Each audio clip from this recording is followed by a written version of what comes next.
syurutu jam'i taqdimi arba'atun. Al-buda'atu bil ula wa niyyatul jam'i fiha wal muwalatu bainahuma. bainahuma wa dawamul azmi. Nah, ini penting ini tentang masalah jamak takdim.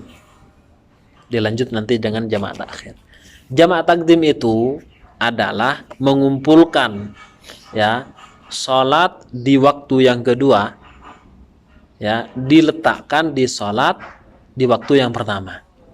Jadi salat asar dilakukan dengan dikumpulkan dengan waktu salat zuhur ya, dilaksanakan di waktunya salat zuhur. Salat asar dilakukan di waktunya salat zuhur dikarenakan ada sebab tertentu. Sama juga dengan salat isya yang dilakukan di waktunya salat maghrib seperti itu. Kalau subuh nggak bisa ke zuhur. Ya nanti saya jamak takdim apa nanti subuhnya dengan zuhur atau dengan jamak takhir atau jamak takdim kayak gitu nggak boleh karena memang hanya ini saja. Lah itu ada syaratnya. Dibolehkannya melakukan jamak takdim itu ada 4 syarat. Yang pertama al-bada'atu bil ula, memulai dengan sholat yang pertama. Jadi kalau antum safar perjalanan yang kemudian sudah mencapai masafatul qasri, berbolehkan untuk mengqasar salat yaitu sekitar 85 km. Ketika antum menjamak takdim, ini tidak membahas qasar atau tidak. Qasar itu kan meringkas salat yang 4 rakaat menjadi 2. Ya kan? Jadi kita bahas takdimnya ada dulu. Membahas jamak takdimnya. Soalnya nanti jamak takdim bisa sekalian mengqasar salat bisa. Sebagaimana kita biasa kerjakan itu kan. Yang jelas kita bahas jamak takdimnya dulu. Jamak takdim itu kalau kita misalkan berangkat dari sini sampai di Surabaya karena sudah mencapai 80 km lebih, 85 kilo lebih, kita sholat di sana kebetulan masih waktunya zuhur. Ya kan? Perjalanan masih ke Madura jauh, gitu kan. Nah, disitulah kemudian kita sholat jamak takdim. Mau digosor atau tidak, yang penting sholat jamak takdim. Nah, kalau melaksanakan itu harus dengan sholat yang pertama. Apa sholat yang pertama? Zuhur. Nggak boleh antum sholat asar dulu dilanjutkan dengan zuhur. Zuhur dulu. Kenapa? Karena memang sekarang waktunya zuhur dan yang lebih awal daripada asar gitu. Makanya zuhur didahulukan, lalu kemudian asar. Langsung ya. Jadi setelah sholat assalamualaikum, langsung qomat kalau misalkan jamaah, kemudian sholat. Jangan masih ngopi dulu ya, masih nyari-nyari makanan dulu, jangan. Kecuali untuk wudhu, kemaslahatan sholat untuk wudhu. Setelah assalamualaikum terus kentut, padahal sudah niat jamaah takdim, sudah wudhu, kemudian sholat lanjut dengan asarnya itu. Jadi yang pertama harus memulai dengan sholat yang pertama, sholat duhur atau sholat maghrib kalau misalkan waktunya maghrib. Kemudian yang kedua adalah niyatul jam'i fiha. Harus ada niat untuk menjamak sholat ini. Ya, ada niat untuk menjamak sholat tersebut. Jadi menjamak sholat yang pertama dengan sholat yang kedua. Jadi harus ada niat untuk menjamaknya. Nah, jadi misalkan saya berniat sholat zuhur ya 4 rakaat, kalau tidak dikosor 4 rakaat, jam'at takdimin. Ya kan, jam'at takdimin. Jadi ada ya di hati tentunya ya. Walaupun dilafazkan juga boleh. Jadi ada niatan untuk jamak takdim kayak gitu. Itu ya. Maka kemudian itu diperbolehkan. Ini yang kedua. Kemudian yang ketiga wal muwalatu bainahuma, ini berlangsung, bersegera antara dua sholat. Seperti yang tadi disebutkan. Ketika assalamualaikumnya zuhur atau maghrib, maka dilanjutkan dengan asar atau isya. Jangan masih ngopi dan sebagainya, kecuali ada kemaslahatan sholat seperti wudhu dan kentut dan menginginkan untuk wudhu, ya kan, seperti itu. Nah, kemudian selanjutnya wadawamul udhri, dan uzurnya masih berlaku, safar masih ada. Ya kan? Safarnya masih ada. Tidak sampai pada tempat tujuan. Ya kalau sudah sampai ke tempat tujuan, ya kan? Berangkat dari sini. Mau jamaah takdim sudah berangkat jam 9. Ternyata kita menggunakan pesawat yang sangat cepat sekali. Berangkat sampai ke Madura masih jam 1. Sampai di rumah itu jam 1. Gimana itu? Ya nggak bisa jamaah takdim. Kenapa? Udurnya sudah hilang, safarnya sudah selesai. Disebabkan dia sudah sampai kepada tempat tujuan itu. Nah, lanjut. Ini jamaah takhir, lanjut. Syurutu jam'i takhir isnan. Nah, setelah kita tahu jamak takdim, syarat yang diberlakukan ada 4, maka sekarang harus tahu juga tentang jamak takhir. Dia hanya mempunyai 2 syarat. Apa yang pertama? Niyatut takhir. Nah, jadi niyatut takhir. Jadi melaksanakan sholat zuhur pada waktunya sholat asar, dengan dikumpulkan dengan sholat asar, melaksanakan sholat maghrib pada waktunya sholat isya. Jadi ketika niat jamak takhir, ketika masih ada, nah ini ada terusannya ini, niyatut takhir waqad baqiya min waqtil ulama yasauha.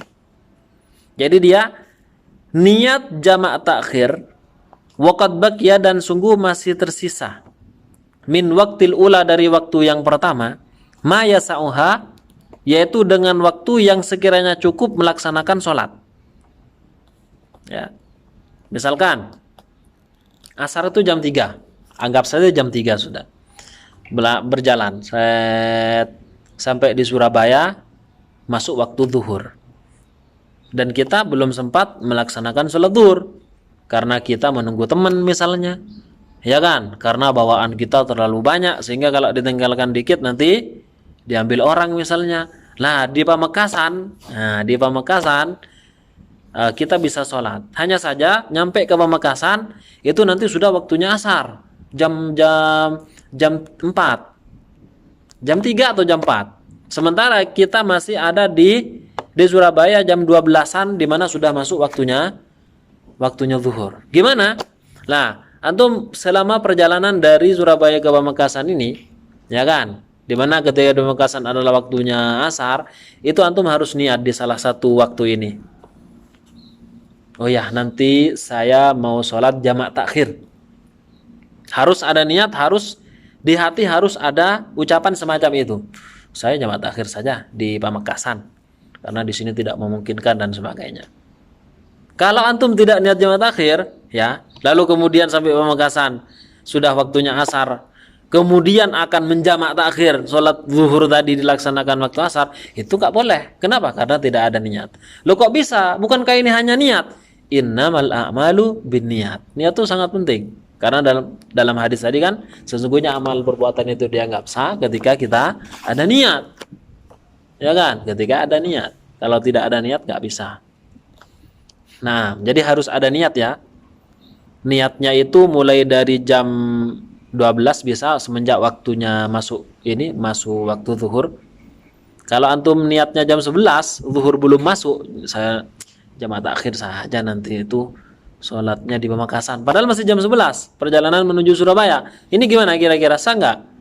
Nggak bisa, nggak sah. Jadi niat jamaah takhirnya memang di waktu yang pertama.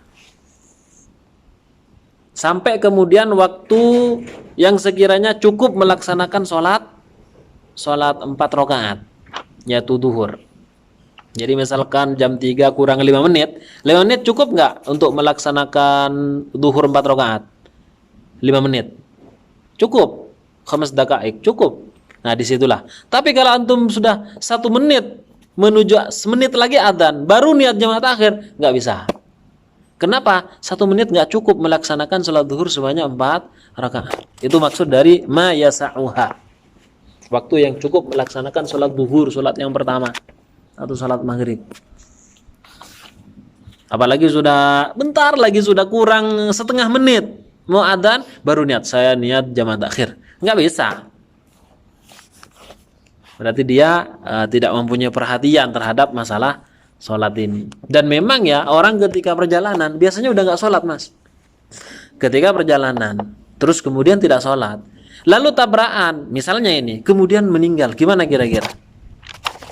Meninggal dalam keadaan mati dalam keadaan meninggalkan sholat, dan tidak ada keinginan untuk misalkan jamaah takhir. Kan mau berangkat misalkan, oh saya nanti jamaah takhir saja, terus kemudian kecelakaan, tapi kan sudah ada niat. Nah ini enggak, perjalanan memang sudah enggak sholat. Kan kita sudah walaupun dimanapun bisa ya melaksanakan sholat, duduk sekalipun kan bisa, walaupun di atas kereta api ataupun pesawat. Tentunya kalau tidak sempurna sujud dan rukunya nanti kan mengganti ketika sampai di rumah. Ini namanya sholat lihurmatil waktu saja. Tapi kan umumnya orang ketika perjalanan sudah nggak sholat ya gitu. Ini yang pertama. Yang kedua, orang sakit di rumah sakit. Memang biasanya kalau orang sakit dan masih sadar, kalau nggak sadar ya sudah hilang kesadarannya kan nggak wajib kan.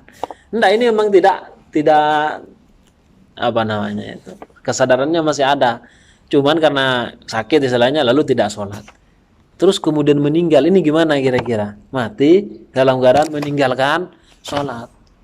Nah ini kan problem ya, satu permasalahan yang terjadi di masyarakat yang seharusnya kita memberikan pencerahan kepada mereka.